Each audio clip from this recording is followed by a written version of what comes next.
Okay, dude, I'd never seen this movie. Thank you, Scott.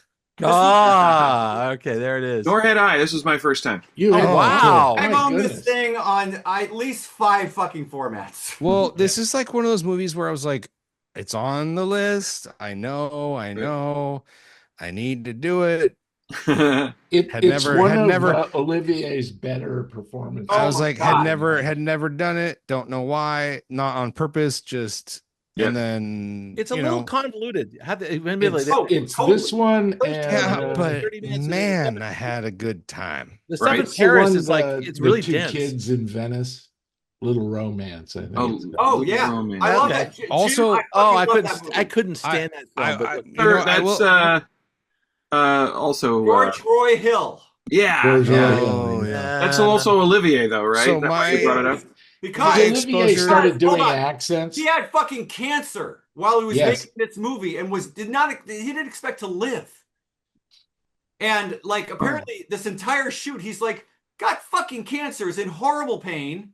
No kidding. Ended up living Yeah. like another 10 years and had like a little bit of a career resurgent post this because he got nominated for Best Supporting Actor and ended up making like, I don't know, like 5 or 6 genuinely great movies. On this film. Oh, Yeah. wow. wow. Wait, who? We're talking about Olivier Laurence had Olivier. fucking cancer. So Laurence Oh Olivier. my god, Lord Lawrence. he's so Olivier. good in That's this. right. He became a And- lord. That's right. He was so good in this. Yeah. He was. You know what the weird thing is? It's like he's menacing. But he's also kind of elegant looking. His glasses are perfect. Well, he's all. I He's mean, dressed he so is nice. like Sir Laurence Olivier, dude. yeah. It's just, but as a kind of like this really kind of slick 1970s German guy, Yeah. it works. He really has well. some great little ticks too, facial ticks. He does. Uh-huh. I remember Mad Magazine asked that why did he bother going into 47th Street and checking out prices of diamonds when he just simply could have made a phone call? Well, yeah. I don't know, but it's a So great he could run scene. It's a into the different. It's a woman different from All time, That though. What do Jazz. you? I mean, come on. I know. Kind of It's movie Mad we're all Magazine. used to Sorry. seeing It's- now. This is the kind of movie Hollywood's cranked out about a bazillion of since, but in 1976, this kind of thriller, Yeah, they already kind of nailed a it. new deal. Yeah, and also when you hear the guy say per carat, Yeah. Yeah. you're like, okay. And then you see how many Olivier has, dude. Yeah. It's And also, it's crazy. like- I mean, you read this is a And the look on disgusting his amount of face money, when they dude. start falling into the sewer. I ran the my numbers in my head. It's God. like he's This is like millions of dollars. It's like, Oh my I was God. talking about $16,000 a carat, or for the- $15,000 per carat, and the one he brought in was 6 6 carats, Right. and Yeah. and I mean, factor of it's half of the inflation factor of 20 from now. It's like it's unbelievably huge fortune. You couldn't even fence Yeah, over that. worth all the effort, really. Also, that Yeah, scene behind and Chris was representing quite a few amazing. deaths. Yeah. Oh, there were endless articles in the trades after this movie came out about people leaving during the dentist stuff. I thought I remembered I the didn't whole find movie it- as being like the middle third of the movie. Jim, it's not even that many minutes of screen No, it's not. time. And I It's think I'm like conditioned 4 because minutes or I'm too young for this. and You're like the Saw generation, so you don't care about which this. I also hated, by the way. This is Okay, way but I'm better. just saying, But there's yes, a different like, to level. me, I was like, this isn't that bad. There's a different level of brutality that's just accepted in Level of Where movies. he's doing the bedside manner there, he's like, "You really should take better care of your teeth." But there's still some great, like Hoffman. I'm sure it's a stunt double, but when he hops from that freeway to the other freeway, No, it's really great. in general, The foot chase when he escapes, It's a and good chase. holy shit! I was like enthralled, and I was thinking this must have been so great in the theater. Yeah. This must have been Oh, well, so yes. gripping in the movie. But also, Yeah, like Hoffman whoever really brings it. the He's action is so good. Yeah. It's really fantastic. And I'm sure as a stunt person, but that's a fucking fantastic real jump. I am always Yeah. going to be freaked out by the scene of him in the bathtub with the cloth on his face and hearing sounds coming from his Oh, apartment. that's Yeah, so yeah. masterfully directed. That's like primal fear. Yeah, It's yeah. like you're Creaking vulnerable. You're floorboard. naked and The you're in the creaking bathtub. floorboard. And you're hearing people Yes. And whispering you're outside as there. vulnerable as you can be. I He's know, like, yeah. literally. He's naked. he's trying to get the pajamas on, and his legs are wet, and he's like, "Shit! I know. It's and they're jimmying the absolutely fucking insane.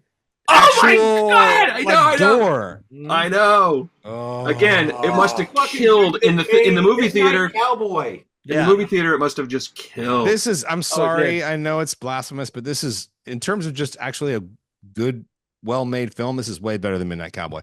Midnight Cowboy is amazing, but it's clunky as shit. No, it's you know what, it's a Midnight Cowboy's got a lot of that kind of like hippie shit. This is so much more polished. This is so much more polished. This is polished. This has a little bit of hippie shit in it. But yeah, sure, but John at this point has become a better filmmaker. You can tell. Yes, he's matured, or he's listening to his producers and and William Goldman wrote the screenplay, so it's like, here we go again, right?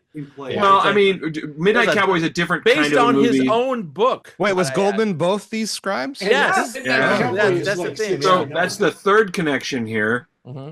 Besides Dustin Hoffman, Goldman, 1976, and 76. Here's another connection. Did the soundtrack sound familiar? Because it should have. It's literally Parallax View. Oh, is it the same? Really? It's the same one? The director told the composer, just do it again. Right. Don't change anything. Who's the composer? Who was the composer? Halfway through this movie, I'm like, God, this sounds really fucking familiar. And then I start like, same. Oh, wait. Oh, what? He picked it up. He just literally picked it up and didn't fucking change anything. Because there's something about this, the soundtrack in this. It's full of all these wrong notes. Like if you actually listen to the themes, you think it's going to zig, it zags, and I think that's intended. It's going to keep you off balance. Really effective during Parallax View, just as fucking effective here, even though So Chris, it's not just very reminiscent. You Google it, you literally like just do it again. Don't change it. Just do it. Who's the composer? It's Michael Small. Okay. Now this is one of the things of this movie that kind of doesn't work. Like, there's a lot of things watching it for the 50th fucking time. We're like, okay, this is like literally like a Bond villain's lair. I don't have I have no idea what the actual building looks like, but I doubt it looked like this. I was okay with that, except for the fact that we're like, get the fuck out of here. And the guy's like, I'm gonna call the cop. Like, what are you doing? Like, you know what? It was the 70s. There were no cops. So they're never gonna show up. Also, this is behind you, Chris. That's downtown Los Angeles. It's still there. Right. But this is an actual location. They didn't have to tar it up too much. Right. We built the set of the. But no, the thing is about that set. Go to the previous window if you could. About the last bit is the thing is that set. That was very set like. That all the floors are graded. So when they start throwing diamonds out, all the diamonds went straight down into the wall. Every time. Oh yeah. So that was pretty clever. I don't know. I like that kind of money. I'm jumping in that water. I don't care how dirty it is. Also, the photography this is Conrad Hall. Yeah. The Cool Hand Luke, Butch Cassidy. My God. Jay the Locust. So, it's like this guy was good. So I saw this in the theater when I tell you guys last week. I was like, so the scene that really fucking freaked my mom out was the scene where the Asian guy comes behind Roy Scheider with and gets him on the bottom and he puts his finger up. Oh my God! You mean this scene? Well, when he's in the curtain, the curtain is fucking freaky, dude. That was the thing. My mom didn't talk to me for a month, but I'll tell you, little we covered that in the was obsessed with fucking wrist knife. Yeah. Even though I'm telling you, no, when he slashes that guy in the street, that was fucking rad, dude. But also, the thing is that the hand cut right here, you felt it. Yeah. I'm not a big. I know he had probably a bigger career than I know of, but my Roy Scheider experience is Jaws, dude. The year before. But just hear me out. Sorcerer. My Roy Scheider experience is Jaws, which is amazing. It's a masterpiece. I love it. But to see Roy Scheider go from Jaws to this, I was like, oh, this motherfucker has range. He can act. He can, yeah. Oh, he's great. I think he might be the best. My favorite performance in this film. He's so good in this. He's so good in this. And you know what? I've seen him in a lot of movies, but I never saw him die in a movie before, and it was so convincing when he got. So John, I never saw him be like serious in a movie, and here he is doing wait. Your guy's favorite performance wasn't Junior Varsity Jack Nicholson, William Devane? Yeah, right. No, that performance was like, we can't get Nicholson. Who are we gonna get? We gotta get William. I just felt like I always thought Roy Scheider was this goofy bitch, which I still think he kind of is. But in this movie, he's not a goofy bitch. He's like a cool bitch. I watched Naked Lunch. He's great. Oh, he's cool. He is cool in this movie. No, the thing is, also he gets stabbed somewhere down in the financial district in New York, and he manages to get all the way up into the 50s. He's rad in this. He must have taken a cab or like change a couple trains. He walks. Up there. Wait, he must Tad's have, being I don't really know, quiet. Like Just pretty, Tad, with a I know this movie. I know they he hung a does. lantern on that. It says, your brother walked a great distance to tell you something. Right. Which is why they had him held. It's like, a plot point. It's a plot point. It's like Yeah. it makes no sense. Like, why would he live so long to walk all the way to his brother's apartment to say that he must have something very important? So then that to works really whisper well. his brother's name and die. I know that's all he did, and it's like the thing is, It's Chekhov's subway train. pretty much. Oh, shit. We want to talk about Chekhov's. But Tad, I know you like this movie. At least I thought you alluded that you did, but you're not saying anything. No, this is Chekhov's 45 caliber handgun. Oh yeah. Right. Oh, my God. Suicide weapon. Yeah. Suicide weapon, eventual weapon of vengeance. Yes. I love it. That's He's great. got it That's right great screenwriting. God damn it. That's great screenwriting. Burp. I really like this movie. Oh, right behind Chris. Martha Keller. That's my favorite sequence. Was at the house at the end house. Oh, that was nuts, wasn't it? It was so beautifully directed. And also, who's the actor? If I can ask, the guy with the smiley face. He was the head guy at the end there. William Devane. William Devane with the teeth, who shoots Martha. The Keller. teeth. The guy with the guy with William the teeth. Devane. Yeah, that's William Devane. I love him so much. Well, he's great. He was Mr. I know he can only Not play but what's the movie? He is the creepiest motherfucker. He is. He has He's that creepy quality. looking. Yeah. And he always is so calm. And he talks to you like he's like, I will do this for you. And he smiles. That hair is like its own. He's like a car. Yeah, he's not even like a real person. When he rescues Dustin Hoffman, yes, and then it drives him around and him, brings him right back. And that was a bit of like, okay, now he's going to shout a bunch of exposition at which Dustin is what Hoffman, he did. But no, in the back of the car. Yeah, right. I thought that was like the weakest spot for me as far as terms of No, I performance. liked it because he was. I thought it was overplayed. I thought he overplayed. No, I thought he was trying to say he was trying to. I thought I disagree, John. Trick him. He was saying, how much does this motherfucker know? He's like, I'm saving you now. Tell me the truth. Yeah. So he was pretending. Jared, he was, you're right. You're right. The performance Yes, is he was acting in the performance. He was acting. Jared's correct. Yes. The thing is, He's trying to act like I'm your friend. I'm the only one that can save you. Tell me the fucking thing you know. And Dustin's still like, I don't fucking know shit. And then he brings him back and goes, he don't know shit, kill him. That's the thing. It's that's the thing. It's like it's a graduated. They kidnap him. They do the first torture thing with the cavity, right? Right. Yep. Then they pretend to get away, and they try to extract information. Like I forgot what it's called. I am saving you. I'm your friend. Flag, yes, you're right. And then they go back and they take out. And he's like, "Fuck it, never mind." Drill right into there. Oh my God! It was a total farce. It was just like, and I think that actor is maybe one of my favorite actors of all time. Because what's the other movie he's in where he's not in a lot of movies. He's been in a ton of stuff. And Knots Landing, damn it. Oh right. So he's in Interstellar. He's in The Dark Knight Rises. He's in McCabe and Mrs. Miller. He's in Payback, but he's also the lead. I think it's Payback. There's one movie where I'm like, he's made my skin crawl. He's in Hollow Man. Rolling Thunder. Yes, he was in that too. So that's where the movie where they rob him and they shove his hand in a garbage disposal. No. Oh yeah. No, I'm thinking a movie where he's. I'm thinking a movie after everybody that did him wrong with this hook. I'm thinking of a movie, Chris, where he's like totally in control and he's telling everyone how it is. And he's just so detestable. Most of the 70s. Yeah, he's just so great. He is great. He is like, he's if you need a villain, he's a that's fine, your guy. He's a fine villain / character actor. He really is. He plays JFK at some point in his career. I think you're right. He kind of has that face a little bit. Yeah. He looks pretty Irish. William Devane. I have some questions. Please. I specifically have one big question, which was one of those, wow, that was great. Next morning I woke up laying in bed. I'm like, wait a minute. Yeah. I can see that. Okay. And I explain this to me if it makes sense to any of you. But the scene, the mugging in the park, what was could possibly have been the point of that? They were going after the girl. They didn't go. They weren't trying to get information out of him. They just beat them both up and left them alive. They were going after the girl. To make her a sympathetic character to Dustin Hoffman's character. They got beat up and mugged, so it was like we're both victims here. So they were trying to make a just to make them bond. No, but the girl was involved the whole time. Correct? Yeah, she knew it was going to happen. Yeah, so they were fucking with her. They were going after the girl.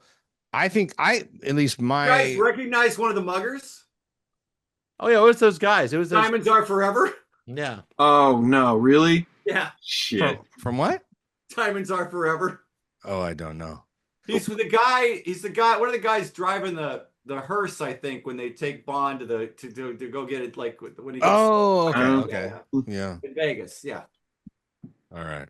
Okay, well, but I thought they were just. You're right. John, it's not Carl. It's not a bad question, Scott. You're with but me I thought on they were that, trying to. Like, I don't know what the fuck that was. That doesn't hold water for me. Also, that's not a good explanation. I need to also like make a memoriam or an indication of the beginning of the film where Zell's brother is like checking on diamonds. He gets in that row with that Jewish guy in his car, and he just chase each other across there. Oh my god! Which is great because it's the most New York thing I have ever seen. It's so funny. It's like hilarious. Actually, at him funny. in German. Yeah, it's really funny. He's so and the mad. Jewish guy is screaming at him in Yiddish because he tells him to go take a shit in the ocean.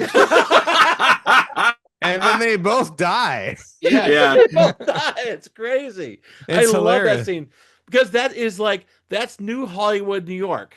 Yeah. No, but this is the New York where everybody fucking. Did you also notice this happens both in New York and in Paris? And I've been in both those cities when this was going on. There's a garbage strike. Yes, garbage. There was trash everywhere. But that's why I put in the chat. I was like, I love all the 70s films, Taking a Pelham. I love everything. But I couldn't understand why Hoffman's running and that guy passes him and then flips him off. Like, I'm like, you're just like a runner. Well, like I said, what are you doing? Like, you guys are just both running. Back then. Why are you like, fuck you, asshole? And I'm like, that's a little egregious. No, that's how it was, man. That's how it was. It's just. It's a very competitive running around that lake. Yeah, exactly. You have to go a certain way and go a certain pace. If you weren't doing it, they'd tell you go fuck yourself. That was that was part of the excitement of when he gets away and there's that foot chase with William Devane. I'm like, he's a marathon runner. This is going to be good. Also, the last scenes when he's back at the reservoir, he runs the opposite way. Yeah. What's that? And did you watch it all the way to the end? Because he's running back. Yeah. It's good stuff. Good stuff. You know what else? The fucking the baby carriage, the baby with the eyes. Oh, with the eyes. Oh, yeah. That's like a horror film, man. It's crazy. Also, doesn't really hold water when you think about it. Not really. No. Years. No, it had nothing to do with A lot of stuff in Paris didn't make sense. Most of the stuff makes sense, but not that. Yeah, it makes sense. I still love this movie, but I do. I love it, but it's this movie's fantastic. Jim, you must have an amazing. Really needs a better transfer. You must see. The one I saw was really nice. It looked really looked better. No, I just rented it on whatever Amazon. It looked great. Yeah, same here. Good to me. Objectively, I think having seen it the first time, I don't have any fond feelings for it. So I would say this is a good movie, a very good movie. Maybe not a great movie, but it's a really solid, good thriller. But it's like thrillers are hard to do. Yes. If I'd been a kid, I'd been in the movie theater. Like I said, this must have killed in the movie theater in 1976. Oh, I hope so. So much money. Thrillers are very difficult. I tried to make a wrist knife. I mean, for oh my god! I made so many prototype wrist knives. See, there's your proof, John. I love that. Trying to make wrist knives. That's my friend and I try to make Freddy Krueger gloves, dude. So you know what I mean. There you go. It's like the same thing. This film had a budget of $6.5 million. It grossed $21.7 million. It was a huge hit. It was really well. Job. Yeah. And Lawrence is incredible in this, dude. He is. He's a professional. He's incredible in this. Great building. That scene in the Diamond District, man. Well, and he's someone who is he's the heaviest hitters of heavy hitters. But he knows when he knows when to pull back, and he did here. Yeah, he lays way back on this one. He's like, I know what movie I'm in, and I'm going to do it right. Damn, yeah, you can feel his professionalism coming through the frame. It's like absolutely, but in a subtle way. Yes. Yeah. Compared to like Gregory Peck in The Boys from Brazil. Well, no. Oh my God, he was mugging in that film. That was Olivier's cash in off of this movie, was doing Boys from Brazil. Yeah, yes, it was. That movie is fucking pot boiler. Jim, do you have any thoughts on this? What? Jim, you thoughts? You got a corner? Yeah, I saw it when it came out in some San Francisco theater. The place was packed. Wow, that must have been fun. I've discussed it at least twice with two different dentists. Any insights there? Yeah, it was not when they were going to be doing any work on me. I want to know if oil of cloves actually works. It does work. It does kind of work. It kind of numbs your mouth, but not as much as what they were doing. Yeah, it helps. It isn't a cure. Like, but Tad, right in the middle of his fucking simple oil of cloves. Tad hated this. Yeah, good stuff. All right, Tad. All right. Are we done? Tad? No, because Tad hasn't spoken yet. Oh, I can tell he. I'll wait. I didn't hate it. Good.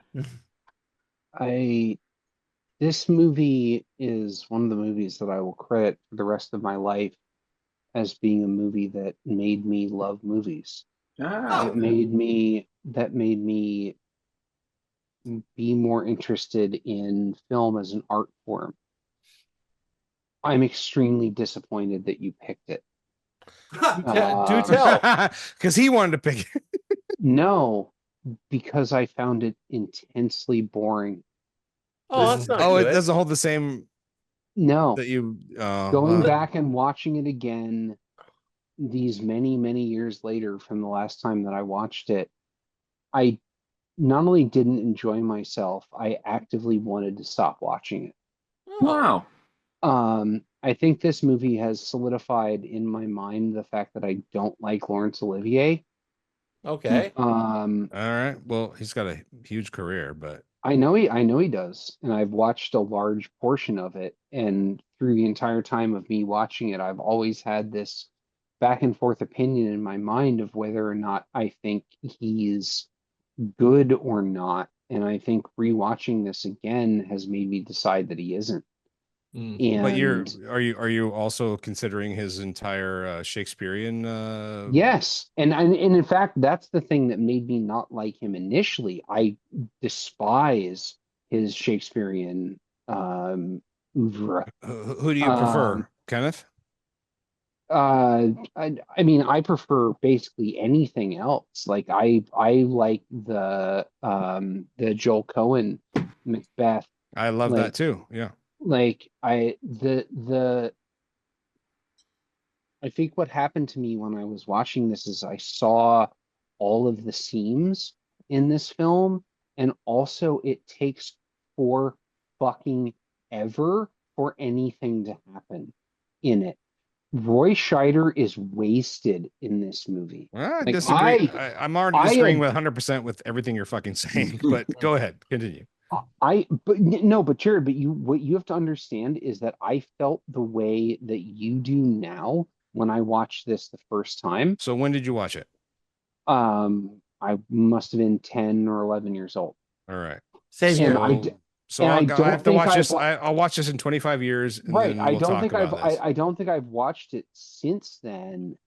And I almost feel like there was a part of me that was resisting rewatching it because I had this terrible feeling in the back of my mind that I wasn't going to like it when I watched it again. No, not right. Why the fuck are you thinking that? Why don't you just be like, that was a movie that I liked and I'll watch it again? I get that. There's movies, because again, this movie is part of the reason that I'm on this fucking podcast right now. That I've been having these conversations for the last 30 years of my life. Like, this is a movie that made me love movies, and I always hate it. And no, I don't hate it. I wish I did. If I hated it, I would have been yelling about it from the beginning of this conversation. My problem is that I found it boring. Like that does sound like a you problem. No, I know. Yeah, I can see that. Maybe it is a me problem. That's fine. No, I can see that. I'm telling you my opinion about watching this again. I stopped it in the middle and walked away for 2 days, and then came back this afternoon and finished it. Right. And the best part of this movie is the last 45 minutes, and everything getting to the last 45 minutes bored me to fucking tears. Yeah, I can see that. Like I can't see that. No, I can. I can. All right. It was intensely disappointing. Goldman sometimes does a lot. He spends a lot of time on setup. Well, but this isn't even Goldman's story. They took final right away from him and had it ghost rewritten by a different writer, and the ending is drastically different from the novel. And Goldman repeatedly has said, or had said, I don't know if he's still alive or not, but repeatedly said after this movie came out that they bastardized his vision of this story for the end of the movie, because what happens at the end of the book is that BB fucking shoots him. He doesn't fall down the stairs and land on his own knife or whatever. BB makes the decision to shoot him and then throw the diamonds into the reservoir, and then walks away and gets arrested as soon as he gets outside. But you can also see how different kind of film. You can see how a had like Dustin's in this film never wanted to kill anyone. Had to at the house.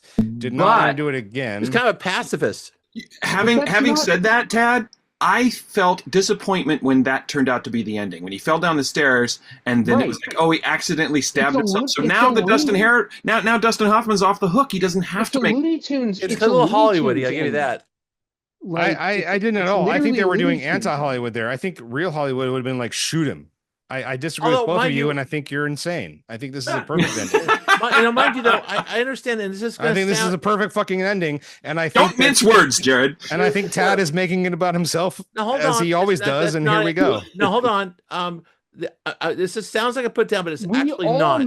There are lots of films that I liked as a kid that I reevaluated later on and realized that was kind of like. Going down the garden James path. Bond movies. Shit, I used to love Shitty Bang Bang. I used to love like Doctor. Things. That's not put down. I'm saying that your taste as you age and you become more sophisticated. I want to address specifically what Jared just said. We all make all of these movies about ourselves. That's what being not like you, my fair point. Fair point. That's what being critical about something is about taking it inside yourself and then processing through your experience of the film and then putting back out there your opinion about it. And like the reason that I didn't say anything for the vast majority of this review is because I wanted all of you to talk about how much you loved it, because I wanted you to sell it back to me. I don't agree. I don't agree with you. I don't think so. I think you were hoping that we would all praise it so you could come in and be like, I'm going to fuck you all up, because that is what I think that you like to do. Thank you for telling me about how I feel, but I'm not saying how you feel. I'm saying maybe how you operate. I don't tell you how you feel. How I operate? Sure. I am intensely effusive about movies that I love, and I am intensely effusive about movies that I hate. Yeah, I think you have an agenda. In other words, Tad, you put the clutch in and saw where we were going and see if you agree with it or not, basically. Right. The point of all of this is that I don't hate this movie. In fact, I think William Devane's performance is fucking spectacular. I think that while miscast, Dustin Hoffman's performance in this movie is fucking spectacular. Yeah. My problem with this movie is that I don't think it's very well made. And what that ended up putting on me while I was watching it was boredom. And I am extraordinarily disappointed because if you go back and watch the end of last week's episode when Scott is picking this film, I am actively rooting for him to pick it because I wanted to watch it again. I know. Because I wanted to enjoy this movie again. And like, I feel sad that I couldn't participate in the love fest around this film. Hey, that's I think is legit. And I feel sad for you. You know what? People fall out of love with movies all the time. They fall in with love, they fall out of love. That's just how it is. That's just how that's how life is. There's a few movies on my list that I would say are in that category of I have these really warm, fond memories of, and I'm a little bit afraid to revisit them because I'm afraid they won't measure up. But that's exactly what I'm saying. It's like sometimes the films that formed you as a kid, you watch them later on, it's like, what was I thinking? Or even movies I watched 20 years ago when I was not a kid, you know. Yeah, I guess when I revisit those for myself, I'm not so serious about it. Yeah. Like, I know. I've been there, man. That's all I'm saying. This movie formed me. Like this, I legitimately will say for the rest of my life that this is one of the movies that made me drastically more interested in how films are made. Yeah. Like, and you have an East Coast angle on this thing that we don't. No, that's not. No, that's actually pretty important. That's actually pretty important, I think, because this film is such an East Coast film. But like, I'm here on this movie. I'm not here, and like, that's fine. This is the place that I actually never want to be. I'd rather love a movie because at least it made me feel something like special. And like, I think the worst sin a film can do for me is to be in the middle. I will agree with that. Be mediocre, 1,000%. Yeah. Like it the worst sin a movie can do is just make you feel nothing. Yeah. Right. And that I literally, when I say I never stop a movie in the middle and walk away from it, is 100% true. Like that's not. But I just disagree that this is one of those movies. All right. Yeah. No. And honestly, Jared, again, go back to the end of last week's recording where I'm talking about how I won't even be here if it means that you can watch this movie because you haven't seen it. Right. I do remember that. That is my initial starting place on this film, is that everyone should watch this movie. And the fact that you got something out of it, and the fact that John got something out of it who haven't seen this movie before, is actually more important to me than any feeling that I have about it at this point. And you're not just thinking that everyone's going to love it, so you're ruffling feathers a little bit to be like against it. No, okay. I'm not even against it. Like I legitimate, like I hope the one person who watches this fucking episode goes out, if they haven't, and watches this movie. Mm-hmm. Like I think everyone should see this movie, and I hope that they have a better experience watching it. They have the experience watching it that I did when I was 10 or 11 years old. I think you might have contrarian tendencies. I know. I think you guys point across. It's just that that things change in time. That's all it is. So let's just drop it right now. Are we all done? Let's just do thumbs and move on. I fucking love this movie. Fucking A, I love this fucking movie. Love it. I'm actually following Tad a bit and going a little bit like this. I understand a little bit what you're talking about. But I knew my take would be contrarian. No, that's fine. No, I think that you relish that and you're reveling in it and you're doing it on purpose. And it's all right. Well, here we go.